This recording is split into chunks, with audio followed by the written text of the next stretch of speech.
Je prends 30 secondes avant l'épisode pour vous parler de la marque danoise Liwood. Si vous avez des enfants, vous connaissez sûrement, ce sont des objets du quotidien, du linge de lit, de la vaisselle, de la mode, de la déco, des jouets. Tout repose sur 3 valeurs. C'est beau, fonctionnel et bien pensé. La marque a été créée par Anne-Marie Lie-Norvig après son congé maternité. Elle avait envie d'un projet qui ait du sens et de produits kids-friendly qui ressemblent à notre époque et qui dureront dans le temps. La bonne idée.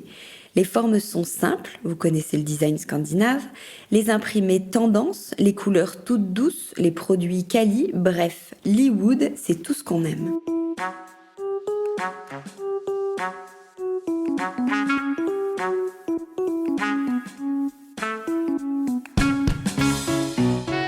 Bienvenue dans Update, l'une des émissions de Décodeur, le podcast qui parle de celles et ceux qui font la déco aujourd'hui. Update, c'est 4 interviews courtes en un épisode, un medley d'infos déco, un peu comme les premières pages d'un magazine, pour ne retenir que l'essentiel. Un focus sur une marque, un événement, une personnalité, une collection à ne pas rater, un concept innovant. À vous de voir si vous picorez vos news préférées ou si vous écoutez tout en entier.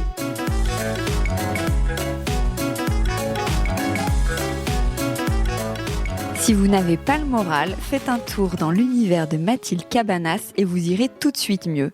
Mode, objet du quotidien et bien sûr déco, la reine des bisous est avec nous pour nous raconter l'envers du décor de sa marque qu'on adore. Bonjour Mathilde. Bonjour Hortense. Alors on enregistre au Balu, c'est vrai que il faut que je le dise. On est dans un jardin d'hiver, il Très pleut joli. mais ça met de bonne humeur. Oui. Alors, dis-nous, explique-nous, on va parler après de ta marque. Comment tu t'es lancée ? Quel est ton parcours ? T'es illustratrice à la base ? Oui, non, à la base, j'ai une formation de graphiste. J'ai fait l'atelier de Sèvres, qui est une prépa art appliqué. Et ensuite, j'ai fait une école de communication visuelle. Parce que je me disais, j'ai un côté artistique, j'ai vachement de sensibilité sur ce sujet-là. Et j'ai envie d'en faire mon métier, mais va bien falloir gagner sa croûte. Donc bon, graphiste, c'est pas mal, parce que t'as de la créativité, mais en même temps, c'est un, entre guillemets, vrai métier. Je me voyais pas artiste dans une galerie, même si j'aurais adoré. Je pensais que c'était risqué quand même, comme projet. Et donc, voilà, j'ai fait une école qui s'appelle l'ESAT et qui est à côté de la place de Clichy, donc à côté de là où nous sommes aujourd'hui. Petit pèlerinage. Et donc, j'ai fait 5 ans de communication visuelle, ce qui m'a quand même beaucoup aidée, parce que j'ai appris les logiciels, Photoshop, Illustrator, tout ça. J'ai vraiment appris de façon un peu plus professionnelle à faire du design, en fait. Ensuite, je suis sortie de l'école. Les seuls boulots que j'ai trouvés, c'était un peu mise en page pour des magazines déprimants. Donc, j'ai pas fait 5 ans d'études pour faire ça. J'ai poussé la porte d'un magasin qui, pour ceux qui connaissent la grande époque de Bonton dans les années 2010, c'était vraiment un univers magique, quoi. C'était la boutique rue du Bac, juste à côté du Bon Marché. Très très lumineuse, hyper sympa, et ils vendaient, donc il n'y avait pas de vêtements, c'était de la déco, des jouets et du linge de maison.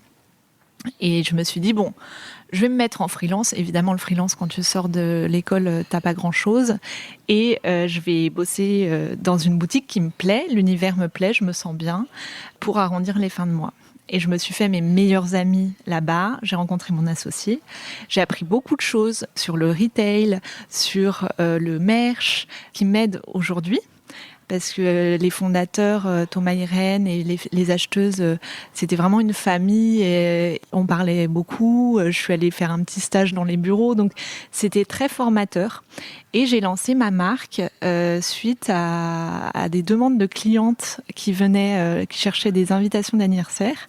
J'ai dessiné des invitations d'anniversaire que j'ai imprimées sur ma petite imprimante. Et voilà, avec mon copain, on les emballait le soir devant la télé et on faisait tout à la main et je les vendais chez Bonton. Donc là, je suis rentrée dans l'univers du wholesale.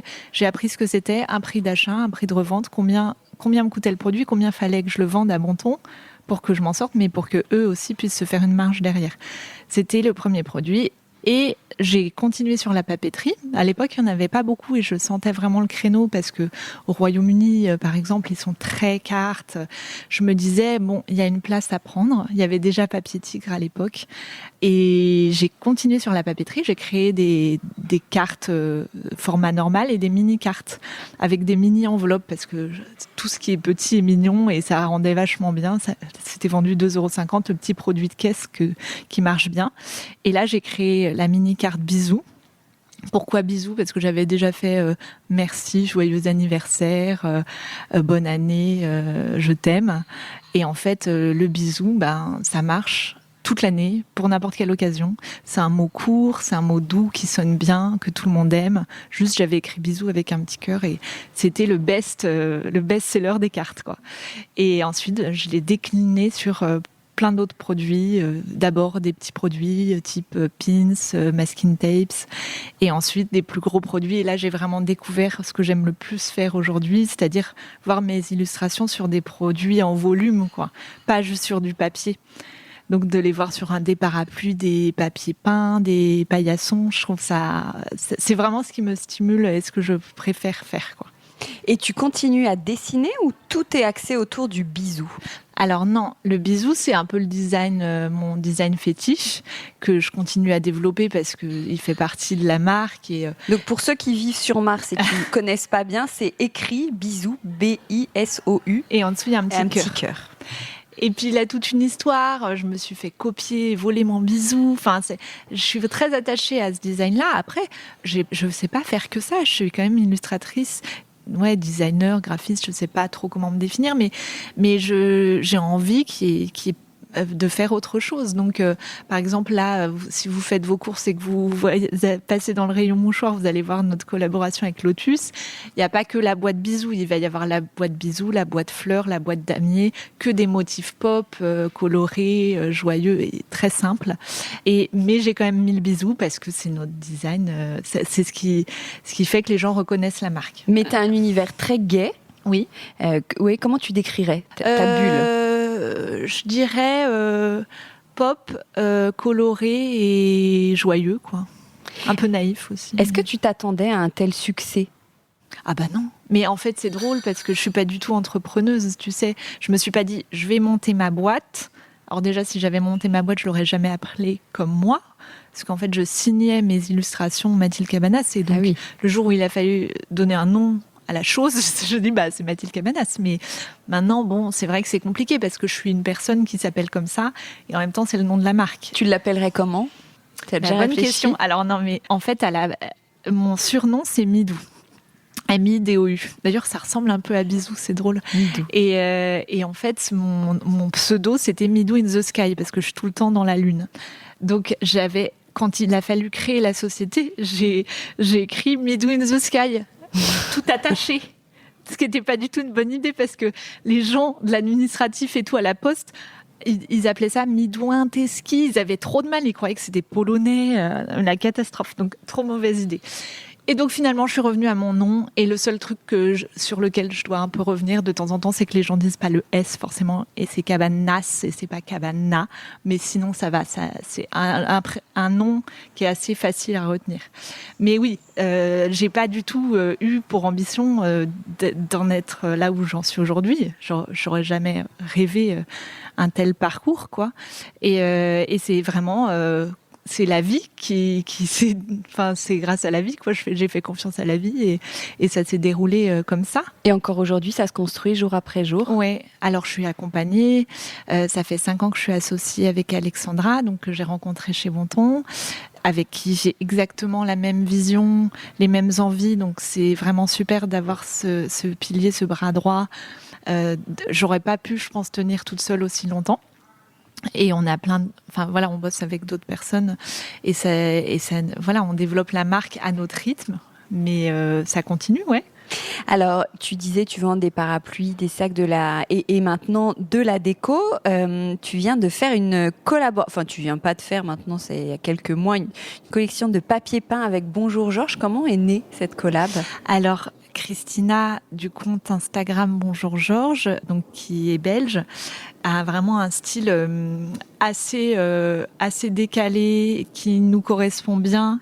Et on se rejoint bien sur plein de choses et on s'entend aussi très bien. Et en fait, pendant le confinement, je l'ai eu au téléphone un peu pour débrief du confi, quoi. Et en fait, elle me disait, enfin, on a parlé collab. Et je lui dis, je rêverais de faire des papiers peints. C'est un truc que j'avais dans le coin de la tête depuis un moment. Et elle m'a tout de suite dit, mais go, génial, fan, voilà. Et en fait, chez elle, elle retapisse tout le temps, en permanence. Elle a des ouvriers qui font ça, voilà, avec qui elle bosse, qui font ça en 2 secondes. Donc, elle retapisse hyper facilement et elle a plein de pièces différentes. Et tu sais, certaines personnes vont se poser 5 ans la question du papier peint parce que c'est chiant à enlever. Et, tu vois, t'as l'impression que c'est pas comme la peinture, c'est beaucoup. Et en fait, elle y va, quoi. Donc ça, c'était génial parce que du coup, on a pu faire des super photos dans sa trop belle maison, trop bien décorée. Et on est parti sur 4 motifs. Et donc, il y avait le papier peint jungle, le papier peint damier rouge et blanc, le papier peint fleur bleue et le papier peint bouche. Et ça a été un grand succès parce que je pense que aujourd'hui en déco, tu as surtout des petits motifs répétitifs ou alors des fresques très jolies, hein, mais t'as pas de gros motifs comme ça. Enfin, c'est vraiment ce qui représente le papier peint qu'on fait, c'est que c'est des gros motifs hyper pop et simples. Et donc, je crois que ça a marché parce que ça a dénoté un peu de ce qui se faisait aujourd'hui. Et on a lancé une 2e collection. Donc, parce que la première, je crois que c'était 2021. Et en 2022, janvier 2022, on a lancé la 2e saison. Et quel est ton rapport à la déco ? Alors, j'ai une maison en bois, donc on peut pas faire n'importe quoi avec une maison en bois. Si tu veux, je vais pas mettre un papier peint par exemple parce que le bois après tu peux pas le récupérer. Et il faut vraiment laisser la part belle au bois pour qu'elle garde toute son âme et toute sa beauté. Et aussi, elle est petite. Donc, je ne peux pas mettre 5 milliards de livres, de vases, pourtant j'aimerais, de lampes, parce que j'ai 3 étagères à tout casser dans mon salon. Donc, je suis une fan de céramique, donc souvent je collectionne les vases, les mugs, etc. D'ailleurs, mon vase préféré, c'est une créatrice qui s'appelle Amour Céramique, Julie Perrault, qui est aussi photographe et qu'on a découvert en tant que photographe. Et elle a créé ce vase, donc elle est céramiste, enfin elle a vraiment fait de ses mains, quoi. Et ensuite elle a peint des grosses bouches rouges dessus et je l'adore. C'est à chaque fois que je le regarde, ça me rend heureuse. Et on va sortir une collaboration avec elle là pour Noël de 4 mugs avec mes illustrations et c'est. Et comment tu vas mettre tes illustrations sur la céramique ? C'est elle qui les peint. Ah, d'accord. C'est que je lui ai envoyé et elle s'est entraînée à les dessiner et elle les a peints sur les tasses. Ah, excellent. Et elles sont vraiment uniques et j'ai vraiment hâte que ça sorte. Et si ça marche bien, j'ai vraiment envie de me lancer, de faire des saladiers, des tasses, des assiettes. Oui, comment tu vois grandir ta marque ? En fait, on est une marque lifestyle, donc c'est très global.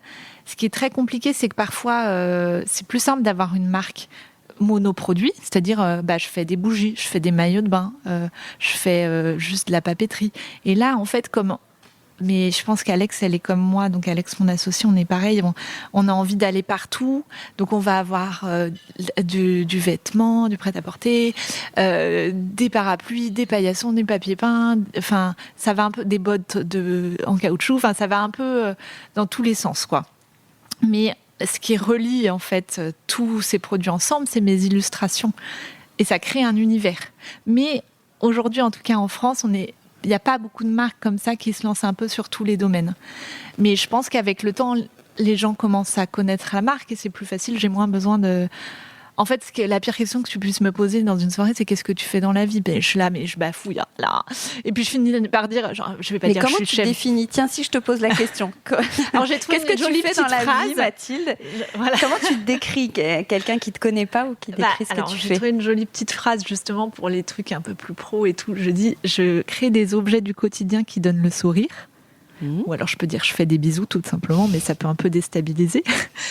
Et Par contre, quelqu'un que je rencontre en soirée qui connaît rien, enfin, tu vois, qui est pas du tout sensible et qui connaît pas du tout, qui me connaît pas, ça m'est arrivé il y a 15 jours parce que sinon j'ai ma petite phrase toute faite qui marche à tous les coups. Mais il y a 15 jours en soirée, un mec me demande tu fais quoi ? Alors je suis chef d'entreprise, mais en même temps je suis pas chef d'entreprise, ça ne me correspond. Et puis avant je disais je suis illustratrice, mais c'est trop réducteur aussi. Donc je finis par faire j'ai ma marque. Voilà. Et les gens tout de suite sont là, ah ouais, ça s'appelle comment ? Et c'est plus simple en fait. Je dis juste, j'ai ma marque. Quel est ton best de ta marque ? Alors je pense que ça va être le parapluie et le paillasson. C'est les 2 produits et c'est donc des produits... le paillasson qui est rouge et il y a écrit bisous. Voilà. Hyper accueillant, parfait pour un paillasson. Le bisou, tu vois, je le cale pas sur n'importe quel produit qui me passe sous la main. Faut que ça ait du sens. Et là, le bisou qui accueille, c'est parfait. Et pareil pour le bisou parapluie. Les gouttes de pluie qui se transforment en bisous, c'est trop bien. Et c'est des produits très visuels et qu'on utilise tous les jours, donc c'est parfait en fait. Tout comme je parlais des mouchoirs tout à l'heure, j'adore rentrer dans le quotidien des gens qui fassent leurs courses et qui voient une boîte de mouchoirs, paf, 1,50 € dans le caddie. Mathilde Cabanas pour 1,50 €. Oui, non, mais et puis être là, du coup, sur le plan de travail, je trouve ça génial. C'est vraiment... Et justement, tu es très créative. Qu'est-ce qui nourrit tout ça, tes inspirations ? J'aime beaucoup l'univers de la littérature jeunesse. Parce que ça m'a toujours beaucoup inspiré, même la mode enfantine, même quand j'avais pas d'enfant. C'est léger, c'est naïf, c'est coloré. Je suis très très admirative des illustrateurs jeunesse parce que c'est un travail mais de fou. C'est trop beau, quoi. Ça m'inspire beaucoup. J'ai pas trop le temps d'aller dans un musée, mais c'est vrai que voilà, c'est un bol d'air frais et ça te remet bien les idées en place et ça peut t'ouvrir l'esprit. Après, évidemment, je traînasse sur Pinterest comme n'importe quelle personne, je pense, qui bosse dans le design. Mais ça va être aussi vachement des petits mots, des petites phrases qui vont me diriger vers quelque chose, quoi. Par exemple, il y a eu le bisou, mais je fais des affiches avec des phrases qui vont être ainsi va la vie, foutu pour foutu, des petits mantras comme ça que j'aime bien mettre sur un support, quoi. Et ton univers, il est aussi très gai, plein de good vibes, bonne humeur. Comment tu nourris ? Quels sont tes tips comme ça pour trouver cette énergie ? J'ai envie de dire un peu mes enfants, mais je sais pas comment, alors que c'est censé quand même te pomper toute ton énergie. Mais ils me stimulent vachement, ils me donnent de la joie. Et non, je pense que c'est une nature en fait. Je suis quelqu'un d'assez détendu, insouciante aussi. Et je pense que ça aide beaucoup à être joyeux. Et aussi, je pense jamais à l'après. Tu vois, je suis vraiment dans l'instant. Et ça cultive pas mal la joie. Oui, ça t'aide. Enfin, ça t'aide, ça te... Ouais, ça m'aide. Je pense que je fais pas semblant, quoi. Je fais pas semblant d'être joyeuse et de faire des petits soleils et des petits cœurs. L'après en plus, du coup. Ça t'évite d'appréhender l'après. Non, pas trop. Je suis vraiment dans le moment. Mais d'ailleurs, si j'avais appréhendé l'après, j'aurais jamais lancé cette marque-là. Tu vois, mon parcours aurait été complètement différent. J'aurais trouvé un boulot CDI dans une boîte et voilà. Là, comme je pense jamais à l'après et que je suis pas stressée de la vie, je me suis lancée. Quelles sont tes couleurs préférées ? Le rouge. C'est lumineux, c'est la couleur de l'amour, du bisou, du coup. Et c'est une couleur qu'on utilise beaucoup et qui marche vachement bien. C'est très visuel.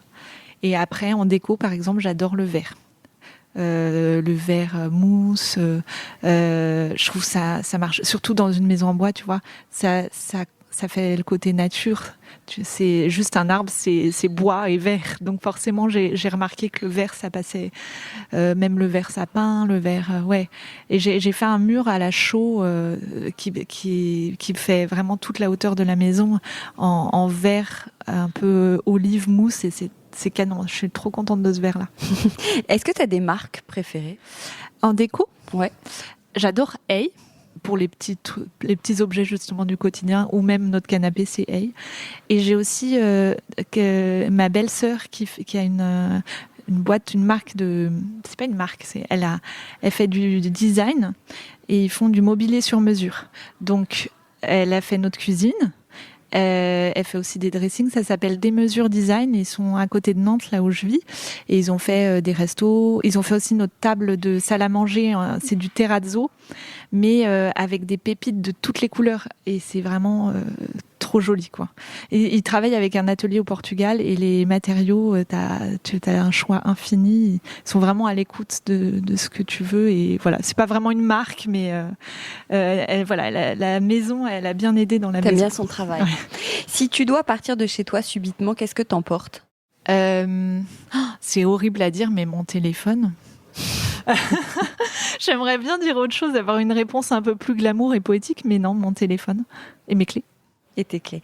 Dernière question, en fait, tu as ta marque, mais tu as aussi le studio Mathilde Cabanas. Tu travailles pour d'autres marques ? Oui. On peut bénéficier de ton univers, de la joie de ton univers. En fait, il n'y a pas que les produits. On peut, typiquement avec Lotus, on a juste fourni les designs. On ne s'est pas occupé de la prod. Ou alors, des marques viennent nous voir. Souvent, on propose de la communication aussi, le fait de faire du contenu. Tu vois, je dis n'importe quoi, mais des dessins, des recettes de cuisine, des petits films ou même un shooting photo.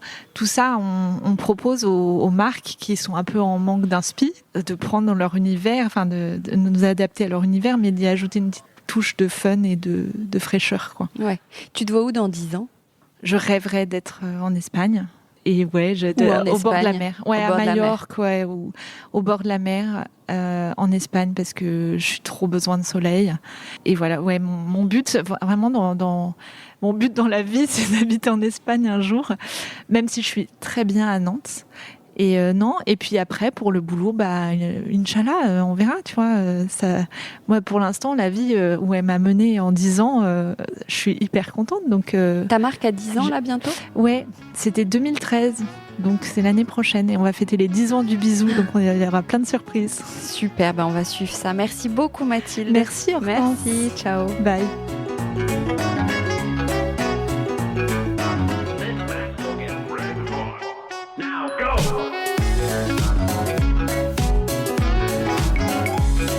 Je suis toujours à l'hôtel Balue et je vais vous parler de Glace Variation, une jeune maison d'édition qui propose des collections en verre dont les capacités sont exceptionnelles à s'y méprendre. Bonjour Sandrine.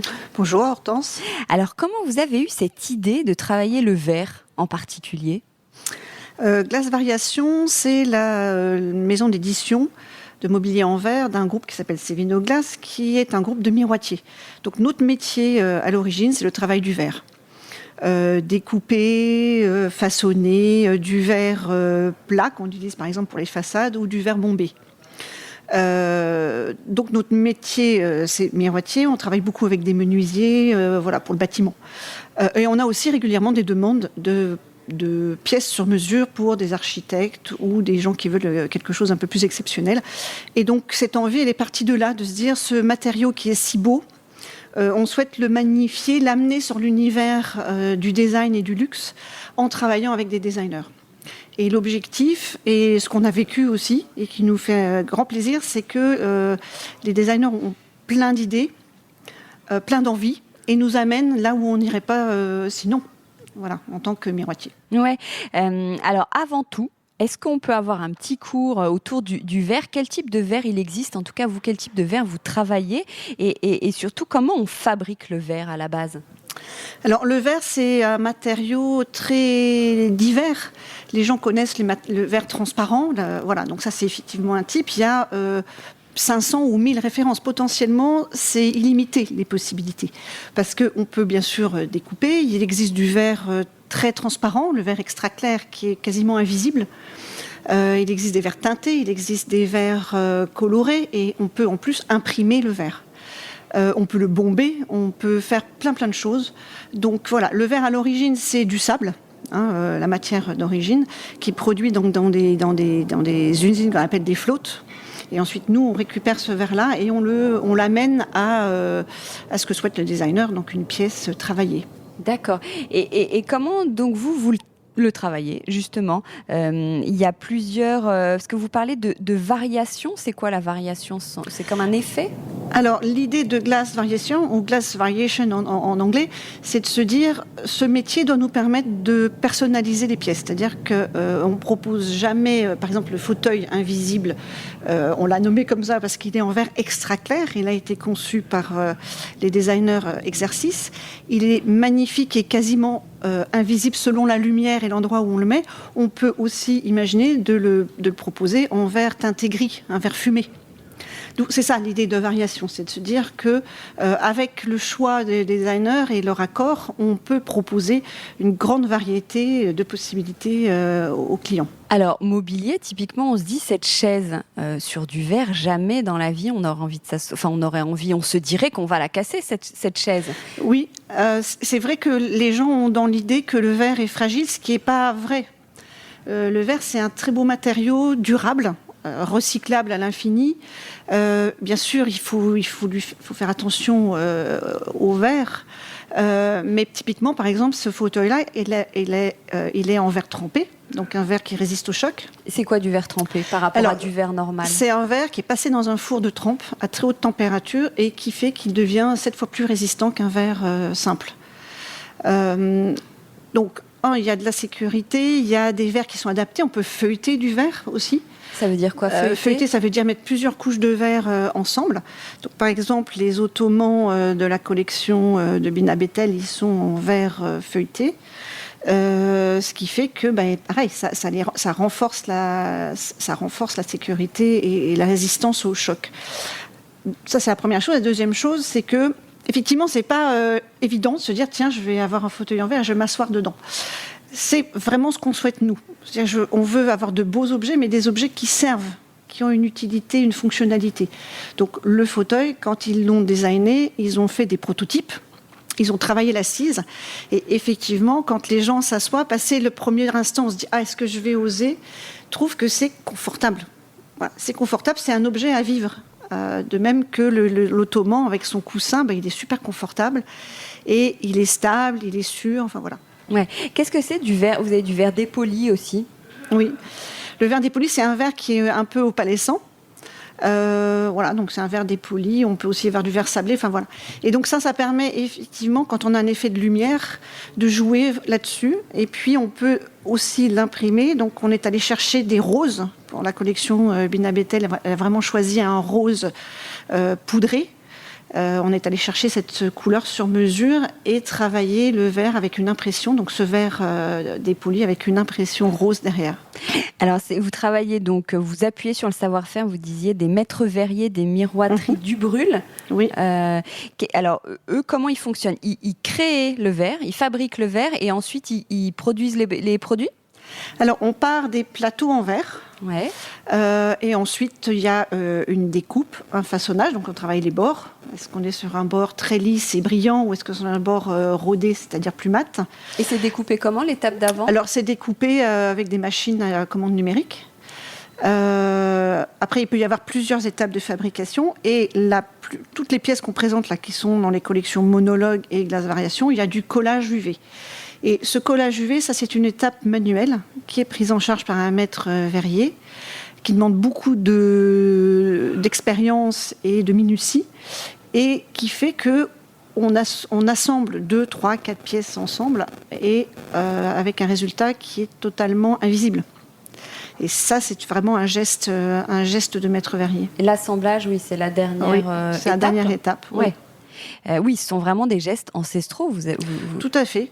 Ça paraît simple quand on le voit faire, mais ça demande vraiment beaucoup de métier. Et comment on travaille la finesse du verre? Comment vous arrivez à créer ce mobilier si raffiné?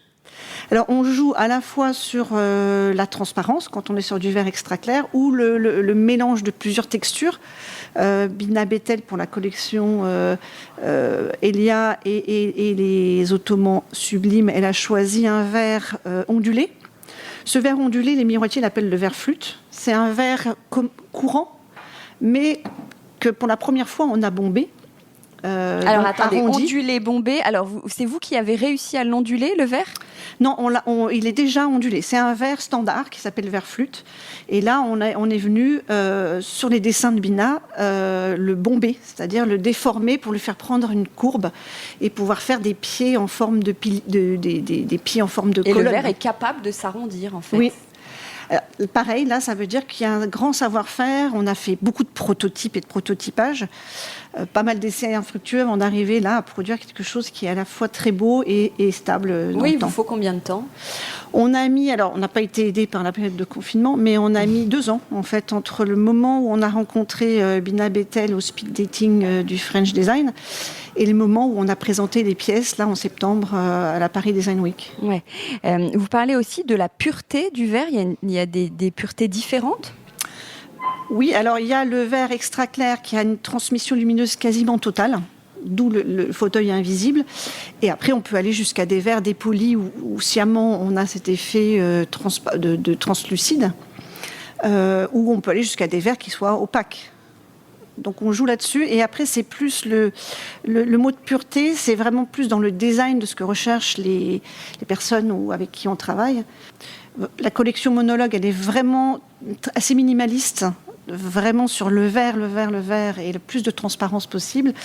Et avec Bina, les ottomans sublimes, il s'appelle comme ça parce que son idée, c'était que le coussin soit comme suspendu sur une structure complètement en verre. Donc on a une assise qui est complètement en verre avec un coussin confortable dessus qui est bien sûr personnalisable. Comment vous travaillez avec ces designers, justement ? Alors on démarre toujours... Alors déjà, il faut qu'il y ait un coup de cœur commun. Donc ça se fait soit au travers du speed dating du French Design, soit au travers de rencontres. Notre envie à nous par rapport à l'univers du designer, l'envie du designer de travailler le verre, ce que finalement peu de designers ont déjà fait. Ensuite, la deuxième étape très très importante, c'est la visite des ateliers. Donc là, vous avez parlé de Miroiterie du Brûle qui est à côté de Lille et on a aussi travaillé avec Lucora qui est près de Lyon. C'est là qu'on peut bomber le verre. Voilà, et ça c'est très important parce que c'est là que les designers découvrent des types de verres qu'ils connaissent pas, des possibilités de façonnage, des envies. C'est vraiment là que Bina Bettel a dit ah, mais non, mais ce verre-là, j'ai un coup de cœur pour le verre flûte, on va en faire quelque chose, quoi. Et elle a eu cette idée d'en faire un pouf, comme maintenant on appelle un ottoman, qui est une idée très originale et totalement inédite. Donc ils vous challenge les designers, j'imagine ? Et vous essayez de vous adapter à ce qu'ils veulent créer ? Tout à fait. C'est un vrai challenge, un défi, un vrai plaisir aussi. Les gens des ateliers sont très très heureux aussi de travailler sur des pièces d'exception, des choses qui sortent totalement de leur quotidien et de ce qu'ils ont l'habitude de fabriquer. Alors on fait beaucoup de vitrines ou des cloches en verre pour des musées par exemple. Donc on a une grande expérience du collage UV. Mais entre ça et fabriquer un fauteuil en verre ou un ottoman en verre, on n'est pas sur le même registre. Donc il y a une grande envie, il y a un challenge et qui marche dans les deux sens. Parce que parfois, il arrive que les designers aient envie de fabriquer typiquement un fauteuil. On a pas mal retravaillé avec eux pour que l'assise soit confortable, ça c'était leur job, et que le poids soit bien réparti, ça c'était nous, l'avis de notre directeur technique et de nos maîtres verriers, de dire oui voilà, ok, super, nous on veut que le fauteuil, on puisse s'asseoir dessus et qu'il dure et qu'il y ait pas, voilà, qu'il y ait une bonne répartition du poids et que ça puisse être une pièce à vivre. Est-ce que vous parlez de mobilier d'art ou pas forcément ? On peut, je pense, parler de mobilier d'art, oui. Ouais, c'est comment on vous trouve ? Vous travaillez plutôt avec des pros ou le grand public peut s'acheter des pièces ?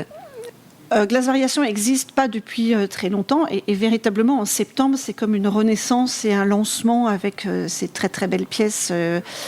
Donc les particuliers peuvent nous contacter, on a un site web tout simplement, un Instagram et on travaille, là on est sur plusieurs galeries pour la Design Week et en octobre, en novembre aussi, ce qui est voilà, pour nous une première.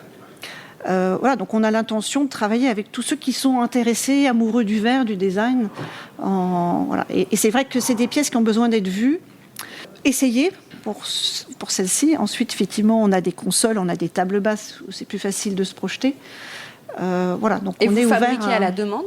On fabrique exclusivement à la demande. Pour deux raisons. La première, c'est qu'on veut livrer quelque chose de parfait.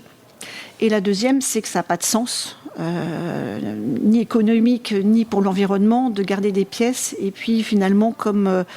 voilà, nous, c'est notre particularité, fabrication française, fabrication à la demande, adaptation ou personnalisation au choix du designer ou des clients, et livraison sécurisée en caisse, etc. Ah oui, c'est vrai. Oui, le verre, c'est un matériau exigeant.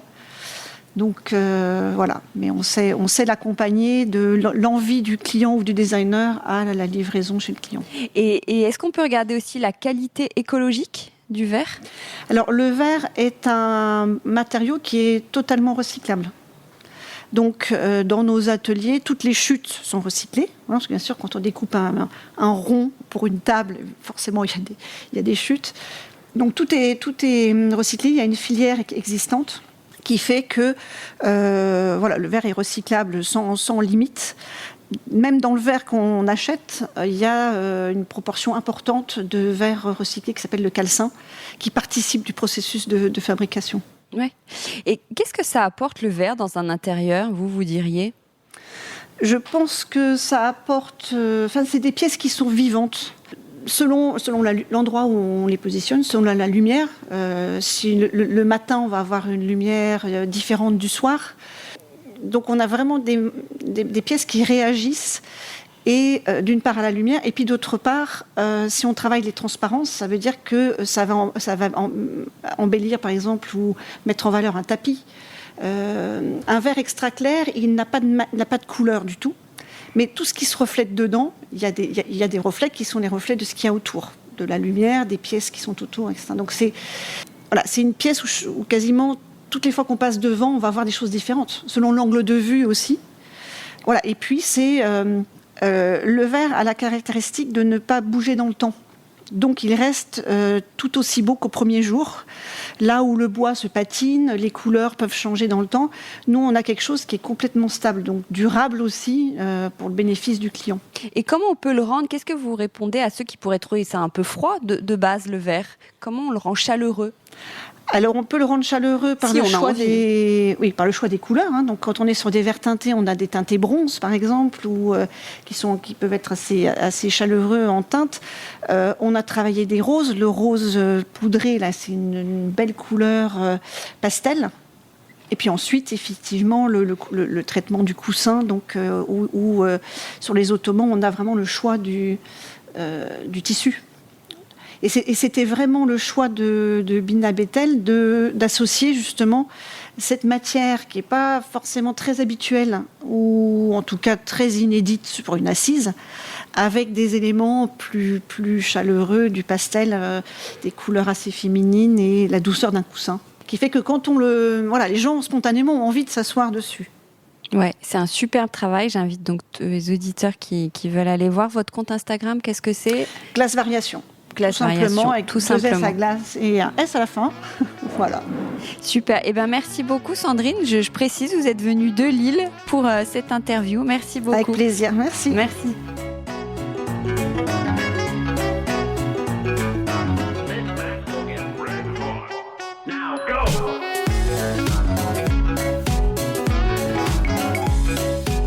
Cette fois, c'est à l'hôtel Panache que je reçois Laure Lefebvre-Baulme qui a créé Pièces Maîtresses by Laure. Vous ne connaissez peut-être pas encore, c'est normal, c'est tout nouveau. En gros, ce sont des ventes éphémères de micro-séries de meubles ou objets design éco-conçus, signés et numérotés. Bonjour Laure.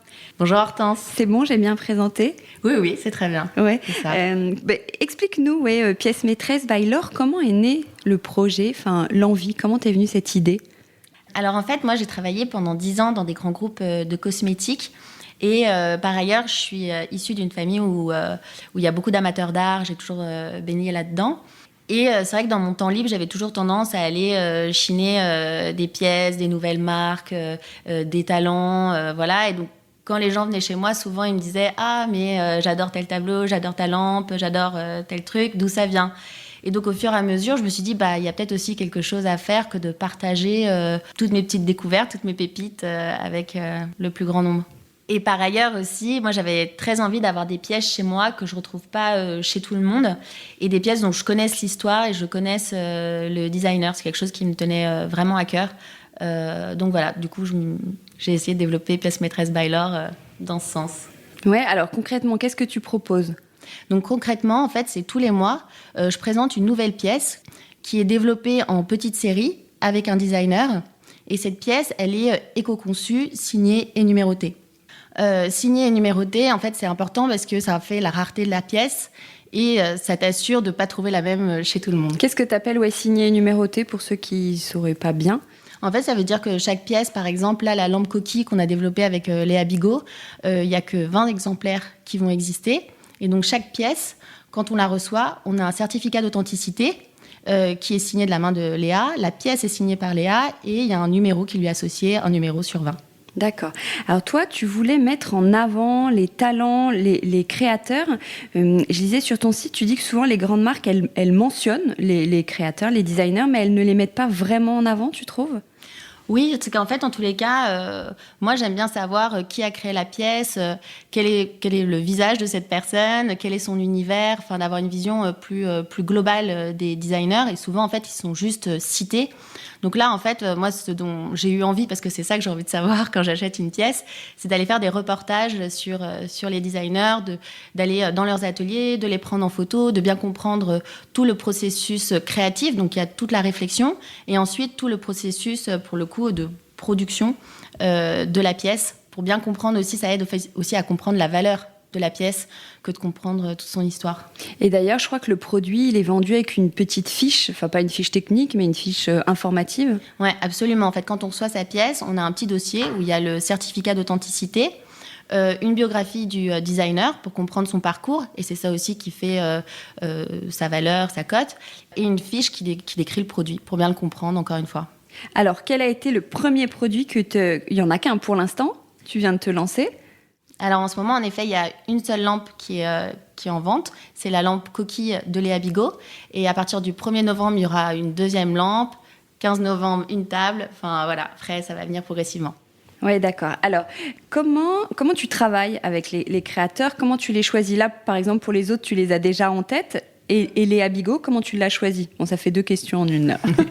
En fait, déjà, je vais beaucoup les chercher sur Instagram, tout simplement. Et je l'ai choisie, d'une part, pour son univers, sa personnalité. Enfin, elle a vraiment une vision très globale de son art. Enfin, c'est une fille qui est vraiment très inspirante. Au-delà même de son travail, elle a un univers qui est super intéressant.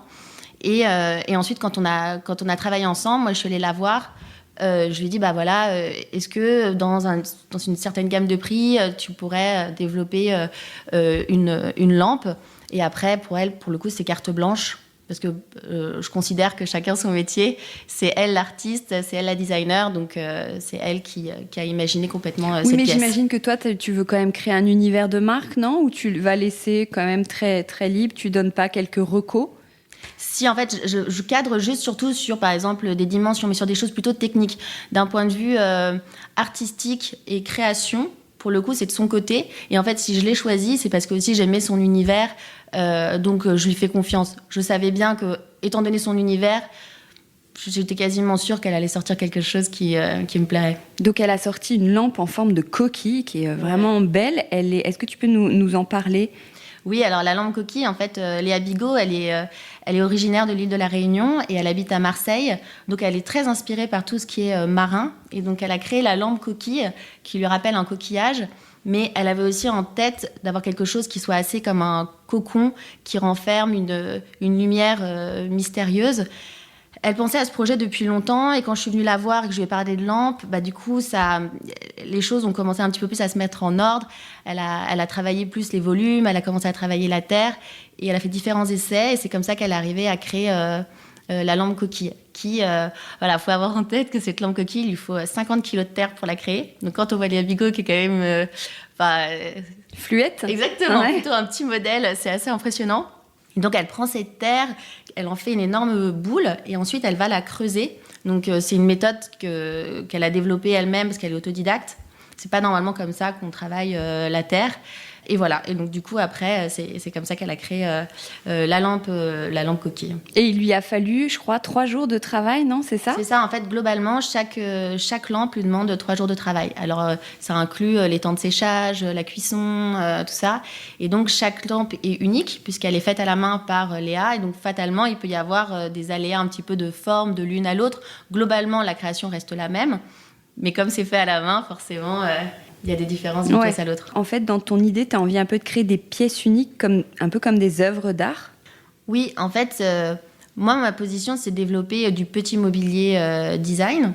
Mais en fait, ces pièces, quand on parle de pièces maîtresses, c'est en fait quand on rentre dans son intérieur, c'est la pièce waouh qui tape dans l'œil, qu'on ne voit pas chez tout le monde. Et en fait, elle va avoir une fonction qui est au-delà de l'utilitaire. C'est aussi vraiment une pièce qui est belle, qui a du caractère. Et donc, c'est là où ça se rapproche d'une œuvre d'art, d'un objet d'art, parce qu'elle est rare. Et qu'en plus, même, souvent, quand je demande aux designers avec qui je travaille comment ils se définissent, souvent, ils disent qu'ils sont designers et artistes. Ils ont du mal à se mettre d'un côté ou de l'autre. Ouais. Et toi, tu leur donnes quelle casquette? Les deux? Moi, je les appelle designers, mais honnêtement, en fait, si je vais les voir, c'est justement parce qu'ils ne sont pas seulement designers, mais qu'ils sont aussi artistes. Ouais. Et tu parles aussi justement autour de l'objet d'art, d'un entre-soi, les prix ne sont pas forcément affichés, que toi, tu veux démocratiser un peu plus le monde, cet univers-là, le monde du design? Oui, en fait, c'est aussi parce que je suis partie de mon constat où quand j'ai voulu avoir des pièces un petit peu plus rares, où je voyais des designers qui étaient très chers, très installés, donc il fallait aller dans des magasins, voilà. Moi, ça me paraissait inaccessible et je me reconnaissais pas là-dedans. Après, sinon, il y avait de la Chine de pièces vintage, mais là, il faut quand même bien s'y connaître, puis on a toujours un petit peu peur de se faire avoir, mais voilà, pourquoi pas aussi. Et ensuite, sinon, il y avait aller dans des galeries, mais là, pour le coup, c'est vraiment... moi, je trouvais ça très intimidant. J'avais un peu le sentiment qu'on était obligé d'acheter. Le fait de ne pas voir les prix. Aussi, tout de suite, on s'imagine que ça va être des sommes énormes. Et en fait, finalement, on peut se rendre compte que on peut s'offrir une très jolie pièce avec un budget qui est quand même raisonnable. Tu parles de pièces. En gros, ce sont des meubles, des objets. Quels produits arrivent? Donc là, oui, c'est principalement du petit mobilier. Et donc là, en ce moment, donc c'est une lampe à poser, la lampe coquille de Léa Bigot. Le 1er novembre... Mais en ce moment, excuse-moi, je te coupe, mais donc le 1er novembre, elle sort du game? Non, en fait, tant que les 20 unités ne sont pas vendues, elle restera en vente. Ah oui, d'accord. Pour être parfaitement sincère, au tout départ, je pensais faire des ventes éphémères qui allaient durer que 1 mois. Et voilà, après, c'était terminé. Et en fait, je me suis rendu compte quand même que c'est des pièces qui demandent quand même un peu de réflexion. C'est quand même assez engageant comme achat et que les personnes, c'est pas comme un t-shirt. Donc il faut... au contraire, ça fait plaisir d'y réfléchir. Un mois, c'est très court, oui, pour se décider, pour et c'était acheter. Dommage, même vis-à-vis de la création du designer, de laisser si peu de temps de visibilité. Oui, donc, 6 mois de travail pour 1 mois de... Ouais, ce serait un peu dur. Donc du coup, voilà, tant que toutes les pièces sont pas vendues, ça reste en vente. D'accord. Donc là, il y a la lampe, et après, qu'est-ce qu'il y a concrètement qui arrive? Alors, à partir du 1er novembre, il y a la lampe Aura de François Bazin, qui est une lampe à poser. Et le 15 novembre, comme ça va être la période de Noël, j'ai rajouté quand même un produit un peu avant Noël. Ça va être la table d'appoint Marena, qui a été faite par Valentine Hugues Despointes et Mélanie Durand, qui a comme particularité d'être gainée de cuir. Donc, ça va être très coloré, ça va être assez différent. Et au mois de janvier, dès le 15 janvier, il va y avoir les appliques de Amande Hagen. Les appliques Wand Lamp. D'accord, bon. Si je le dis bien. Ah. Où est-ce que tu vois pièce maîtresse dans 10 ans? Comment tu imagines l'évolution de pièce maîtresse? Écoute, il y a plein de possibilités. Pour le moment, je me dis que je vais être un petit peu agile. Je vais continuer à proposer des pièces tous les mois de designer. Et après, ce qui va être possible, c'est par exemple, ce que je voudrais bien développer, c'est l'accompagnement, par exemple, de décorateurs. Lorsqu'ils cherchent des pièces rares pour leur chantier, de pouvoir les accompagner dans cette recherche. Et sinon, là, plus prochainement, là, j'ai comme objectif de créer un pop-up de Noël les week-ends du 10, 11 et 17, 18 décembre. Le lieu est encore à confirmer, mais si vous suivez ma page Insta Pièce Maîtresse by Laure, je vous donnerai toutes les infos très rapidement. Bon, tu me donneras les infos et je les partagerai. Super, merci beaucoup Hortense. Merci beaucoup Laure. Merci Hortense.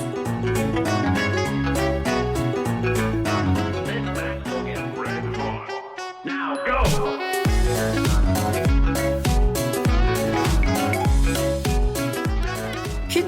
ce sont des bouteilles en verre récupérées et transformées en verre, justement, en vase, en planche, mais pas complètement dénaturées. Victoire et Gauthier, qui sont les fondateurs de la marque, vont nous expliquer. Bonjour Victoire, bonjour Gauthier. Bonjour Hortense. Bonjour Hortense. Alors pourquoi, juste cette petite question toute simple, cul de bouteille comme cul de bouteille? On dit un cul de bouteille? On dit un cul de bouteille, ouais, ou un culot de bouteille, ou un blouson de bouteille, mais... Ouais. Mais on aimait bien effectivement le fait d'appeler un chat, et que donc c'est le principe même de notre produit, de notre entreprise, c'est le cul de bouteille, voilà. Génial. Alors, comment vous avez eu cette idée, justement, de créer cul de bouteille? Vous avez vraiment coupé une bouteille de vin en deux et vous vous êtes dit, tiens, on va pouvoir faire quelque chose? Ouais. Alors, l'idée, elle est arrivée, effectivement, un peu par hasard. C'est un concept qui existait et qui nous a rendu curieux avec quelques copains, en fait, au début. On s'est dit que l'objet final était hyper intéressant et on trouvait le côté do it yourself amusant, en fait, et donc on a testé quelques premières découpes de façon très artisanale et dangereuse, avec des méthodes de grand-mère qu'on peut trouver sur internet, avec de l'essence et autres. En fait, on trouvait le résultat, finalement ça manquait un peu de qualité, mais on se disait qu'il y avait un vrai potentiel derrière le produit, donc on a voulu aller plus loin rapidement. Et alors, comment vous avez fait pour aller plus loin, justement? Pour aller plus loin, on a arrêté de vouloir faire ça nous-mêmes parce qu'on s'est rendu compte que c'était un vrai métier, en fait, le travail du verre à froid. Et on est allé chercher des compétences tout près de la région dans laquelle j'ai grandi, donc qui s'appelle la vallée de la Brelle, qui est surnommée la Glace Valley, qui est le pôle mondial du flaconnage de luxe, en fait. Donc 70% de la production mondiale de flacons pharmaceutiques, de parfums et de spiritueux passe par cette région. Donc au sud d'Abbeville, au nord de Dieppe. Un peu aux frontières entre la Normandie-Picardie. Ouais, Normandie-Picardie, exactement. Ok. Alors du coup, quel type de bouteilles vous récupérez et comment? Alors, pour nos collections cul de bouteille, nous on travaille essentiellement à partir de bouteilles de vin, qui à la base étaient collectées uniquement auprès des restaurateurs dans un rayon d'une dizaine de kilomètres autour de l'atelier, donc au Touquet. La collecte rapidement, ça a montré ses limites parce que on est dans une station balnéaire, donc on n'a pas un flux constant tout au long de l'année. On n'avait aucune visibilité sur ce qu'on allait collecter d'une semaine à l'autre, donc aucun moyen de pouvoir répondre, anticiper les demandes de nos clients, etc. Et puis c'est surtout un métier à part entière qui est très chronophage de collecter, de trier, etc. Est arrivé le Covid aussi, où de toute façon il n'y avait pas de restaurant. Donc à peu près au même moment, on a commencé à développer des partenariats avec des professionnels du monde, à la fois du monde viticole et aussi du travail du verre. Donc on a des partenariats avec des vignerons, avec des embouteilleurs, avec des grossistes, ça peut être aussi des fabricants directement de bouteilles en verre, qui ont tous, pour des raisons diverses et variées, régulièrement besoin de détruire, de se séparer de plusieurs palettes de bouteilles, soit parce qu'il y a un défaut dans la fabrication, soit parce qu'il y a eu un défaut dans le stockage. Enfin, il y a plein de choses qui rendent ensuite la bouteille inutilisable pour sa fonction initiale, qui est d'accueillir du vin. Et dans ce cas-là, ils nous proposent ces lots. Et puis aussi, en parallèle de nos collections cul de bouteille, on fait de plus en plus de prestations sur mesure pour des marques qui peuvent être des marques, encore une fois, d'alcool, mais ça peut aussi être des marques de parfums, cosmétiques. Tout type de marques qui ont elles-mêmes un contenant en verre qu'elles souhaitent revaloriser. Et donc, elles nous fournissent dans ce cas la matière première, on la transforme et elles récupèrent ensuite l'objet fini qu'elles utilisent à des fins commerciales, marketing ou autres. Et alors, qui fait ça? Quel est le mode de production? Quel type de métier se cache derrière? Comment vous travaillez la bouteille? En gros, comment vous créez vos produits? Alors, pour en revenir à ce qu'on disait tout à l'heure, donc au début, on a sous-traité la fabrication de nos produits. Et en fait, rapidement, on a appris à travailler nous-mêmes. Au début, j'étais tout seul, en tout cas à travailler le verre.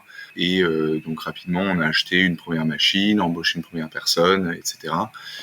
Et donc, on a appris sur le tas, quoi, le métier du travail à froid. Parce qu'en fait, Voilà. rapidement, je fais une parenthèse, mais rapidement, l'envie d'internaliser la production et d'apprendre de vraiment maîtriser de A à Z, voilà, le produit a fait partie intégrante du projet d'entreprendre, quoi, Ouais, de projet d'entreprise. En fait, ce qui était pas simple avec notre sous-traitant, qui s'est montré quand même hyper souple et qui a eu beaucoup de sympathie pour notre projet, mais ce qui était pas simple pour lui, c'est que c'est des entreprises qui ont l'habitude de traiter des volumes de plusieurs centaines de milliers de pièces sur des parfums qui font hyper uniforme. Voilà.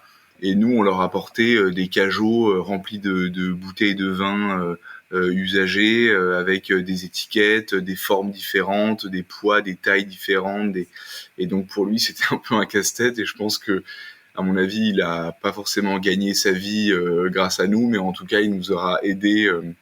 Il aura largement contribué au fait qu'on puisse continuer l'aventure. Donc rapidement, on a internalisé, il a accepté de nous transmettre une partie de son savoir-faire et on a pu internaliser chez nous la production. Et donc maintenant, qui fabrique les produits ? C'est nous, dans un atelier au Touquet, sur la zone de l'aéroport. On a un bâtiment qui fait 1000 mètres carrés dans lequel on a toute la place nécessaire à organiser une production carrée. Et puis on est donc une vingtaine chez Cul de Bouteille, dont la moitié de l'effectif est à la production. Et donc chaque bouteille passe en fait par un processus ou alors 100% manuel ou alors semi-automatisé, en fait selon la production qu'on est en train de traiter. Pour des productions courtes et moyennes et des pièces un peu délicates à travailler, on va tout faire. On va faire donc les 5 étapes vraiment manuellement. Et pour des plus gros volumes avec des bouteilles qui sont plus standardisées, on a une ligne qui est semi-automatique, donc avec un outil qui a été développé vraiment pour notre besoin. C'est quoi ? Quelles sont les 5 étapes dont tu parles, grosso modo, pour qu'on se rende compte ? Les 5 étapes, grosso modo, c'est la coupe d'abord, donc pour séparer la bouteille en 2 parties. Ensuite, donc nous on garde la partie qui nous intéresse, à savoir le cul de la bouteille. Le reste aujourd'hui part dans le circuit de recyclage classique. Et ensuite, donc sur le bas de la bouteille, on a une deuxième étape qui va être l'étape de taille, qui va permettre de créer une surface vraiment plane sur la zone de coupe. Et ensuite, donc, on a un chanfrein intérieur pour créer un buvant à l'intérieur de la pièce, un chanfrein extérieur pour terminer l'arrondi, le galbe du buvant, de la lèvre du verre. Et ensuite, on va avoir, si besoin, une dernière étape de polissage en fait pour adoucir la zone travaillée. Quel a été votre premier produit sur lequel vous avez travaillé ? Les verres short drink, donc vraiment les verres à eau, qui sont aujourd'hui encore notre best-seller, quoi, qui représente. On a une 50aine de références maintenant dans notre catalogue et ces verres, ça représente plus de 50% de nos ventes. Ouais. Et alors, ça exprime vraiment bien l'idée du cul de bouteille. Hein. C'est vraiment le bas de la bouteille, comme vous disiez tout à l'heure. C'est un design simple, mais j'imagine que ça ne l'est pas tant que ça. Il y avait eu beaucoup d'essais pour arriver à les réaliser.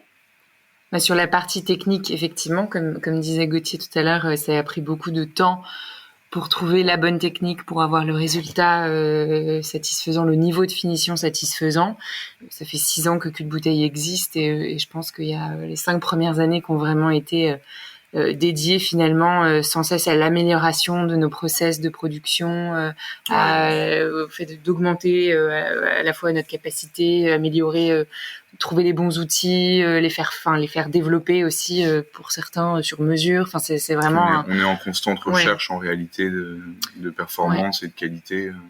Mais sur la partie design, qui est différente de la partie technique, c'est effectivement quelque chose de assez simple, quoi. Ce qui fait la différence, c'est notre envie de porter le projet justement plus haut, plus loin, mais le design il se veut vraiment épuré, subtil aussi, c'est-à-dire que on nous dit souvent pourquoi vous faites pas ci, pourquoi vous faites pas ça avec la bouteille, etc. Mais on a plein d'idées et d'envies dans nos développements de produits, mais on n'a surtout pas envie de découper la bouteille dans tous les sens, voilà, qu'il y a un côté trop do it yourself finalement auquel tout le monde aurait pu déjà penser. On a envie d'avoir quelque chose, de développer des produits où l'utilisation de la matière sera toujours hyper importante, mais potentiellement plus subtile aussi, pour justement aller dans le sens de ce design qui se veut à la fois brut, minimaliste, simple, Oui, en mais fait, on espère efficace. pour compléter aussi, peut-être, on n'a pas, en fait, on n'a pas non plus envie de se perdre dans le nouveau produit à tout prix.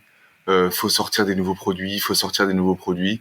Nous, le but déjà, c'est que les produits qu'on sorte là, qu'on a déjà sortis depuis 6 ans, et ben ça devienne des classiques et que ce soit des produits qu'on retrouve dans 5, 10 ou 15 ans, qu'on puisse racheter les mêmes, aller racheter un pack de cul de bouteille parce qu'on en a cassé quelques-uns ou parce que j'en sais rien, on en a offert ou perdu, et qu'on puisse retrouver ces produits qui soient fabriqués toujours de la même manière, avec le même soin, Au même au même endroit, endroit. ça devienne des classiques qui voilà. s'inscrivent dans les must-have, les basiques, quoi.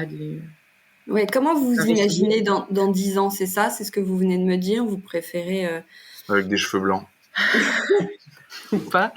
Ouais. Ouais, dans 10 ans, ouais, alors il y a plein de choses. Effectivement, déjà, on travaille à l'élaboration de nouveaux produits. Donc aujourd'hui, notre gamme, elle est essentiellement sur les marchés de l'art de la table et de la décoration. Donc creuser ces deux pistes encore davantage.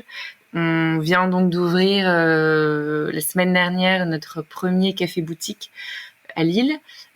Donc c'est un concept qui accueille 2 activités qu'on espère très complémentaires. On peut retrouver tous nos produits cul de bouteille et aussi avoir une expérience vraiment de consommation sur place avec une offre de café de spécialité, des pâtisseries faites maison. Dans les semaines qui viennent, on va étoffer la carte aussi avec une formule déjeuner et un brunch le week-end. Et l'idée, c'est de pouvoir du coup consommer tous ces bons produits sur place avec les produits qu'on façonne donc dans l'atelier, voilà, que ce soit des verres aux assiettes, voilà. Et ça, c'est un modèle qu'on espère du coup valider et qu'on rêve de pouvoir dupliquer après, voilà, dans d'autres grandes villes. On a aussi pour ambition de se développer à l'export. Aujourd'hui, on a près 180 revendeurs en France et en Europe, mais on aimerait accentuer notre développement au niveau européen.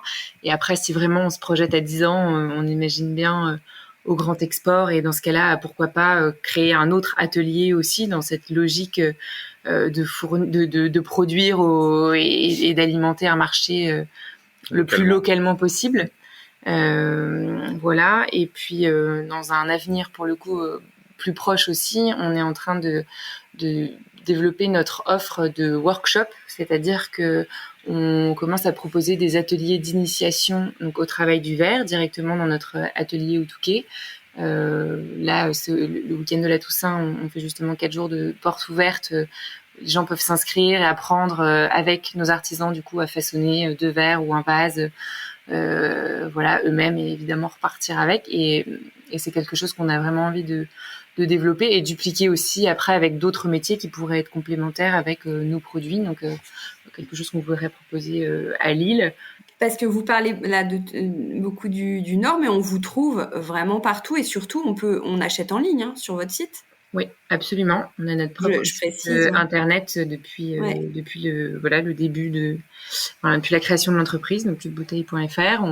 Effectivement, on travaille après avec des concept stores, des fleuristes, des cavistes, des boutiques de déco, effectivement partout en France, mais donc aussi dans pas mal de pays limitrophes. Ça, c'est assez chouette. On travaille aussi avec pas mal de restaurateurs. Donc, voilà, ça permet aussi aux gens de tester les produits indirectement et de venir nous rendre visite après sur le site ou dans nos boutiques pour en savoir plus. Oui, est-ce que tu dis fleuriste parce que, pour être un peu plus précis, donc il y a des verres, des tasses à café, des vases, des bougies, des planches, des coquetiers. Les planches, alors elles sont un peu différentes. Elles sont complètement, c'est comme si c'était une bouteille de vin, mais complètement aplatie. C'est quel procédé de fabrication? Comment vous l'écrasez sans que le verre se casse? Moi, ce que je me dis, c'est ma question toute bête. Les planches, en fait, on travaille une technique qui s'appelle le thermoformage. Donc, on travaille avec des fours qui sont à l'atelier aussi. Et donc, c'est des cuissons, en fait, qui respectent des paliers, des courbes bien précises et qui permettent de déformer le verre. Mais on part bien de la bouteille entière. Part d'une bouteille entière qui, en fait, qui s'affaisse sur elle-même, quoi. Qui est déformée donc, avec la chaleur et la gravité. D'accord, ok. On parlait du site tout à l'heure, c'est écrit recycler par plaisir autant que par devoir. C'est-à-dire, pourquoi par devoir? D'abord le plaisir. Ah ouais, alors d'abord. Par plaisir, parce que en fait, on essaye de faire les choses assez simplement avec le plus de bon sens possible et d'aller bosser tous les matins en se disant qu'on est content d'aller bosser et de faire en sorte que nos collaborateurs aillent bosser tous les matins en se disant qu'ils sont contents eux aussi d'aller bosser. Ça, c'est pour le côté plaisir. Et ensuite, par devoir, parce que au moment de concrétiser déjà l'idée de cul de bouteille à la base, mais aussi maintenant en cherchant de nouveaux produits et des pistes de diversification, le devoir pour nous, ça a été essayer de recycler d'upcycler un matériau et en plus de le faire nous-mêmes plutôt que d'aller créer un nouveau produit ou aller le faire ailleurs ou c'était un peu les notions de faire nous, d'internaliser un maximum de choses, d'avoir une croissance raisonnée, d'essayer d'avoir une croissance organique plutôt que de lever à tout prix quand on aurait pu, quand on a hésité à le faire. Ça rassemble un peu ces deux choses-là, quoi. Oui, je pense que par rapport à comment on se positionne aussi en tant que citoyen, que particulier, consommateur, je pense qu'on se verrait pas déjà il y a 6 ans, mais de moins en moins maintenant aussi, entreprendre, sans être en phase avec ce qu'on fait. Donc effectivement, créer quelque chose. On prétend pas du tout sauver la planète en faisant ce qu'on fait, mais par contre, on se dit que tant qu'à faire de créer des objets du quotidien qui peuvent déjà qu'ils aient chacun une fonction et une utilité. Le faire sans générer de nouveaux déchets, sans aller chercher une matière qui était très bien là où elle était. Enfin, on essaye de tout faire effectivement avec du sens et ça nous semble important aujourd'hui que ça fasse partie de tous les projets entrepreneuriaux qui peuvent se créer, quoi. Et cul de bouteille, c'est une aventure de couple. Comment vous avez eu l'idée? C'est l'un de vous deux a eu l'idée, l'a proposé à l'autre, ou vous l'avez eu ensemble? Comment ça s'est passé? Non, c'est Gauthier qui a eu l'idée, qui a créé le projet. On s'est rencontrés vraiment tout juste à ce moment-là. Je l'ai rejoint dans l'aventure professionnelle assez rapidement, finalement. Elle a eu le coup de foudre, en fait. Pour le projet. Mais en fait, moi, j'avais aussi cette envie d'entreprendre depuis longtemps. Je m'étais pas lancée. C'est devenu assez évident parce que c'était les tout débuts de cul de bouteille, mais rapidement les besoins se sont dessinés aussi en termes de compétences, de structure, etc.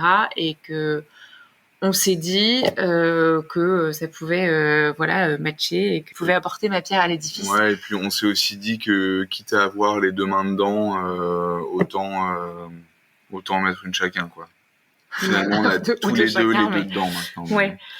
Finalement, c'est tellement prenant de lancer une boîte que en fait, on n'imaginait pas trop que ça puisse être l'un et pas l'autre parce que c'est pas. C'est notre manière d'aborder les choses, en tout cas d'entreprendre. Elle est comme ça. Après, Ouais. Et maintenant, ça se confirme que je pense qu'on n'imaginerait pas partager notre quotidien avec quelqu'un dont on découvre ce qu'il a fait de sa journée le soir, en pouvant pas partager autant ce qui va bien et ce qui va moins bien aussi, hein, faut se le dire. Voilà, parce que du coup, forcément, c'est tout ce qu'on connaît. C'est tout ce qu'on connaît, donc et ça nous convient très bien. Mais c'est un pari. Un pari, mais pari réussi pour l'instant. Ouais. Bon, merci beaucoup. Merci beaucoup. Merci à toi. Pour tous ces détails, c'était hyper intéressant. Merci beaucoup. Merci Génial, beaucoup. merci. Au revoir. À bientôt. Décodeur, c'est terminé pour aujourd'hui. Merci beaucoup d'avoir écouté en entier. Si vous avez aimé, n'oubliez surtout pas de vous abonner à ce podcast pour ne pas rater les prochains épisodes chaque vendredi. Bien sûr, vous pouvez aussi le partager sur Facebook, Twitter ou en story. Ça permet de le faire connaître à vos proches. Je suis Hortense Leluc et vous pouvez me retrouver sur Instagram via le compte Décodeur Podcast. N'hésitez pas à me suivre pour l'actu déco.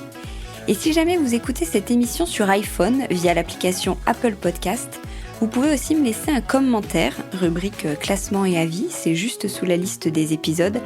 Les 5 étoiles me font toujours très plaisir et surtout, elles permettent de faire connaître Décodeur encore plus largement et de partager l'univers de la déco avec le plus grand nombre. Voilà, merci et à très bientôt alors, ici ou ailleurs.